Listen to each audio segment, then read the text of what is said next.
Karma is boomerang. இது எல்லா இடத்துலையுமே நம்ம கேள்விப்பட்டுக்கிட்டே இருக்கோம். கர்மா இஸ் பூமராங்கும் நியூட்டனின் மூன்றாம் விதியும் ஒன்றா. நியூட்டனோட மூன்றாம் விதி எல்லாருமே நம்ம ஸ்கூலில் படிச்சிருக்கோம். ஒவ்வொரு வினைக்கும் அந்த வினைக்கு இணையான எதிர்வினை உண்டு அப்படின்னு படிச்சிருக்கோம்ல. ஸோ எக்ஸாம்பிளுக்கு வந்துட்டு பார்த்தீங்கன்னா, இப்போ ஒரு பந்து நம்ம கையில் இருக்குது அப்படின்னா, அந்த பந்தை நம்ம தூக்கி எறிகிறோம் அப்படின்னா, அந்த பந்து செவுத்தில் போய் பட்டுட்டு திரும்ப ரிட்டன் அதே வேகத்தில் நம்மள்ட்ட வரும். இப்போ நீங்கள் யோசிக்கிறது எனக்கு புரியுது. இப்போ என் கையில் பந்து இருக்குது, எதிரில் செவுரு இல்லை, நான் ஒரு எம்டி கிரவுண்டில் இருக்கேன் அப்படின்னு தானே கேட்குறீங்க. இப்போ எம்டி கிரவுண்டில் இருக்கும்போதும் அந்த பந்தை வேகமாக எறிகிறோம் அப்படின்னா, அந்த பந்து கீழே பட்டு தரையில் பட்டதுக்கப்புறம் இன்னொரு இடத்துக்கு மூவ் ஆகி போகுதில்ல, அதை தான் சொல்கிறாங்க. அது எப்படின்னா, இப்போ பந்து எரிகிறதுங்கிறது வினை, அந்த வினைக்கான எதிர்வினை அங்கே தரையில் பட்டு இன்னொரு இடத்துக்கு மூவ் ஆகி போகிறது தான் எதிர்வினை. இதுதான் நியூட்டனோட மூன்றாம் விதி சொல்லுது. நியூட்டனோட மூன்றாம் விதி அப்படிங்கிறது அறிவியல் பூர்வமாக நிரூபிக்கப்பட்ட ஒன்று இல்லைங்களா. கர்மா இஸ் ஏ பூமராங். பூமராங் அப்படிங்கிறது பார்த்திங்கன்னா வளரி, அது ஒரு ஆயுதம். நிறையா வீடியோக்களில் பார்த்துருப்போம். அந்த வளரியை பார்த்திங்கன்னா இப்போது ஒரு இடத்துலேருந்து எரியிறோம் அப்படின்னா அது போயிட்டு திரும்ப சுற்றி நம்ம கைக்கே வரும் இல்லையா. அது எல்லாருமேலாம் ஈஸியாக எரிஞ்சிட முடியாது.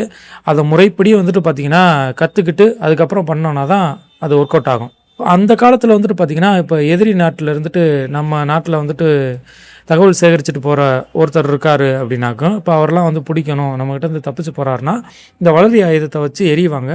கரெக்டாக காலை ஃபோக்கஸ் பண்ணி எரியும் போது அந்த காலில் பட்டு அவர் கீழே விழுந்துருவாப்பில், அந்த வளரி நம்மள்கிட்டே வந்துடும். ஸோ இந்த மாதிரி விஷயங்களுக்காக தான் வளரி அப்போ யூஸ் பண்ணிகிட்டு இருந்தாங்க. அப்போ கர்மா அப்படின்னாக்கும் செயல் வினை, அதாவது நம்ம செய்யக்கூடிய செயலை தான் கர்மான்னு சொல்கிறாங்க. இப்போ கர்மா இஸ் பூமராங் அப்படின்னாக்கும் நாம் ஒருத்தருக்கு நல்லதோ கெட்டதோ செய்கிறோம் அப்படின்னா அது நம்மளுக்கு திரும்ப வரும் அப்படின்னு சொல்லி மக்கள் மத்தியில் நம்பப்படுது. இப்போ எக்ஸாம்பிளுக்கு ஒருத்தர் இருக்கார், அவரை கத்தி எடுத்து இன்னொருத்தர் குத்திட்டாரு, அவர் செத்துட்டார். இப்போ கர்மா இஸ் பூமராங் எப்படி? அவர் ஆவியாவோ பெய்யாவோ வந்தால் கொல்ல போகிறாரு அப்படின்னு நீங்கள் கேட்கலாம். இது பார்த்திங்கன்னா ஒரு செயல் செஞ்சுட்டாரு, அதற்கான வினை அப்படிங்கிறது அவருக்கு ஜெயில் தண்டனை இந்த மாதிரி ஏதோ ஒரு தண்டனை கிடைக்கும் அப்படின்னு வச்சுக்கோங்களேன்.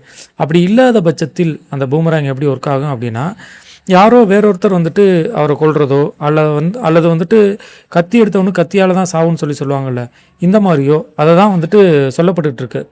மக்கள் மத்தியில் இன்னமும் பார்த்திங்கன்னா கர்மா இஸ் பூமராங் அப்படிங்கிறது நம்பப்படுது.